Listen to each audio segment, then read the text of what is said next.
Police విచారణకి హాజరవ్వాల్సిన రామ్ గోపాల్ వర్మ ఇప్పుడు arrest భయంతో అజ్ఞాతంలోకి వెళ్ళిపోయారా?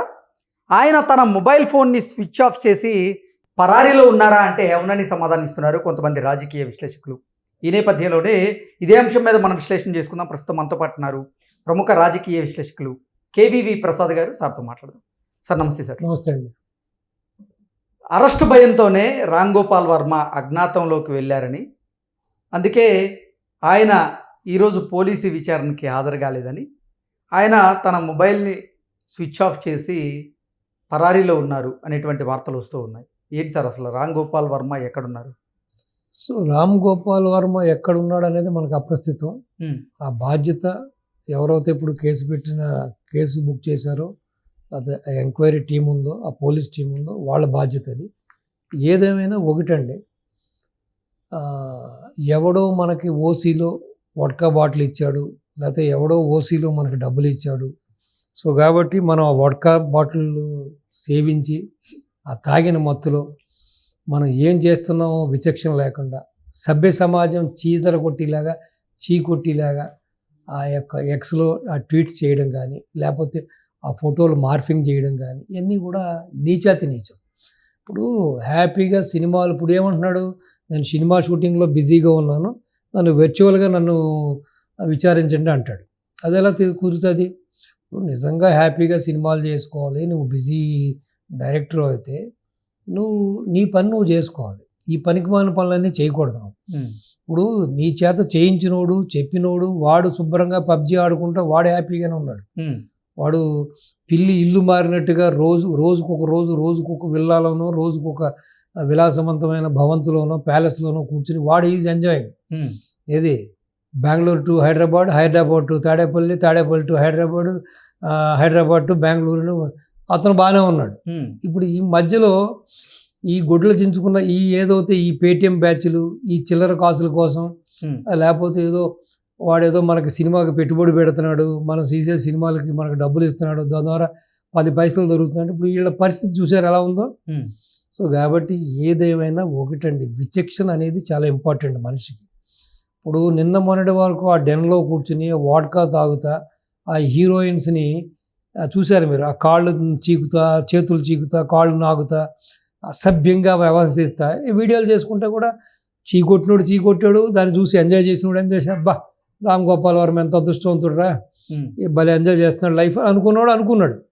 కానీ ఈ రోజు నీ పరిస్థితి ఏమైంది? నీ డెన్ విడిచిపెట్టి ఇప్పుడు ఎక్కడున్నదో తెలియని పరిస్థితి. ఈ యొక్క ఇది నిన్న మొన్నటి వరకు నేను ఒక పెద్ద శివ సినిమాలో హీరోలాగా ఫీల్ అయిపోయాడు. నేను తెలుగు చిత్ర పరిశ్రమలో ఒక బడా హీరో రామ్ గోపాల్ వర్మకి ఆశ్రయం ఇచ్చినట్లుగా రామ్ గోపాల్ వర్మ ఆ బడా హీరో ఇంట్లోనే తలదాచుకున్నట్లుగా కొన్ని వార్తలు వస్తూ ఉన్నాయి. ఇంతకీ ఆ బడా హీరో ఎవరు? ఆ వార్తల్లో అసలు వాస్తవం ఉందంటే ఏం చెప్తారు? ఇప్పుడు బడా హీరోలు అంటే చాలా మంది ఉన్నారు. మరి ఇతనికి ఫేవరబుల్గా ఉండే హీరో అన్నది మీకు తెలిసిందే కదా. సో కాబట్టి రెండోది, కాసేపు ఏమో కేరళలో ఉన్నాడంటున్నారు, కాసేపు కోయంబత్తూరులో ఉన్నాడంటున్నారు. ఏదేమైనా ఒకటండి, ఈ రోజున ఇతనని కాదు, వర్రా రవీంద్రన్ రెడ్డి తీసుకున్నా, లేకపోతే ఎక్స్ సీఎం గారి మేనల్డ్ అర్జున్ రెడ్డిని తీసుకున్నా, లేకపోతే సజ్జల భార్గవ రెడ్డిని తీసుకున్నా, లేకపోతే పోసాన్ని తీసుకున్నా, ఈ రోజున వాళ్ళ పరిస్థితి ఏంటి చూడండి. ఇప్పుడు ఈ పరిస్థితి ఎందుకు తెచ్చుకోవాలి? చక్కటి సినిమాలు తీస్తూ మీ లైఫ్ మీరు చూసుకుంటూ, ఒకటి మీకు నిజంగా రాజకీయాల్లో ఇంట్రెస్ట్ ఉంది, రండి, ప్రత్యక్ష రాజకీయాల్లోకి రండి, ఒక ఎమ్మెల్యేగానో ఎంపీగానో. సో మీ తాహతు తగ్గట్టుగా మీరు పోటీలు పడండి, విధి విధానాల మీద మాట్లాడండి, రాజ్యాంగబద్ధంగా నడుచుకోండి. సో ఈ పర్సనల్ లైఫ్ కొంతమంది నాయకుల్ని మానహననం చేయడం, అది పవన్ కళ్యాణ్ గారు అయినా, లేకపోతే చంద్రబాబు గారు అయినా, లోకేష్ బాబు అయినా, అలాగే వాళ్ళ కుటుంబ సభ్యుల్ని మానహననం చేయడం, ఇది ఎంత నీచం. ఇప్పుడు నిన్న మొన్నటి వరకు వాడెవడో 30 ఏళ్ళు నేనే అధికారం, నాకు తిరుగులేదు అని అనుకుంటే, వాడు చెప్పిన మాటలన్నీ నమ్మి, వాడిచ్చిన ప్రోత్సాహాలతోటి, వాడిచ్చిన వడ్కా బాటిల్తోటి తాగి ఆ మత్తులో నోటుకు వచ్చినట్టు పేలితే ఈ రోజున ఎవడికి కష్టం వచ్చిందండి? ఈ రోజున ఎవడు ఇబ్బంది పడుతున్నాడు? ఉన్న ఇల్లు వదిలిపెట్టి, ఉన్న ఆఫీసులు వదిలిపెట్టి ఈ పారిపోవాలని పరిస్థితి ఎందుకు వచ్చిందండి?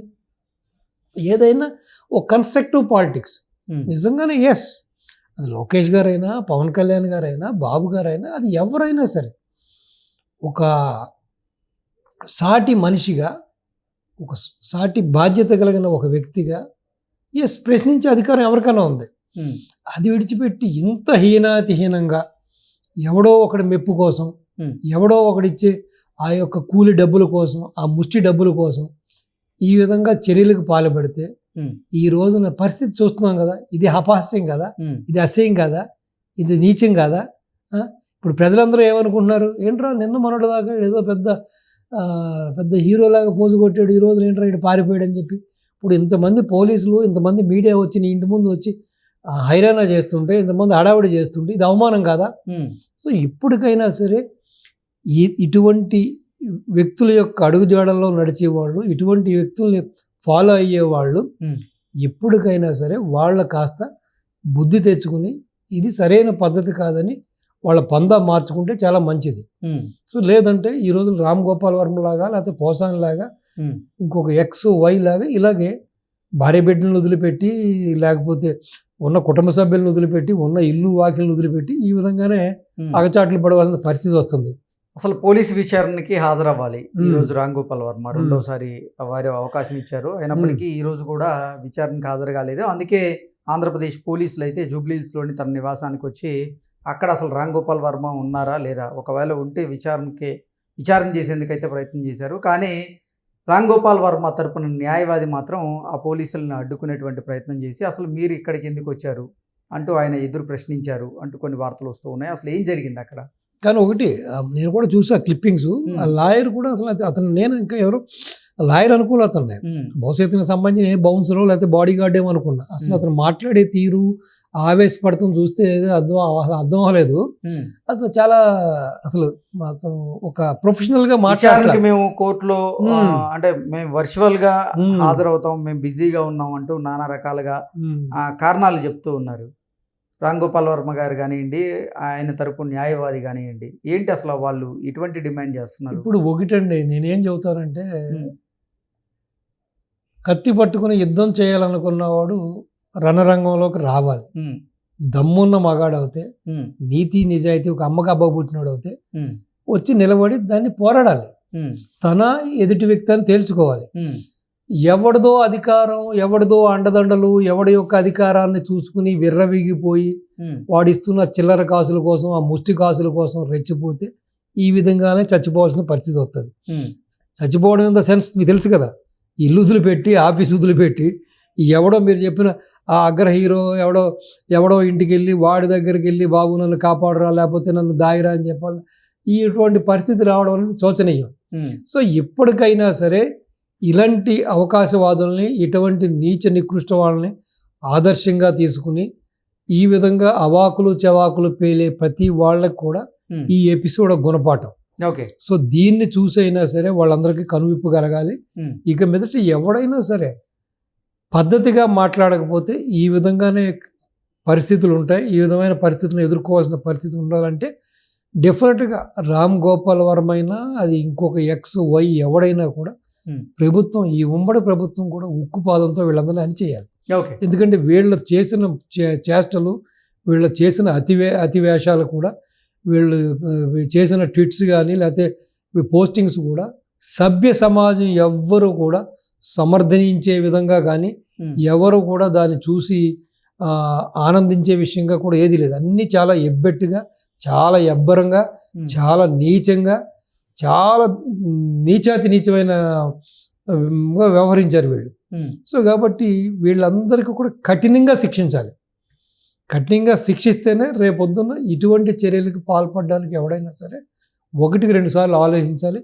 ఆ పరిస్థితిని ఈ ఉమ్మడి ప్రభుత్వం క్రియేట్ చేయాలని మీ ద్వారా తెలియపడుతుంది. Okay sir, thank you so much. నమస్తే.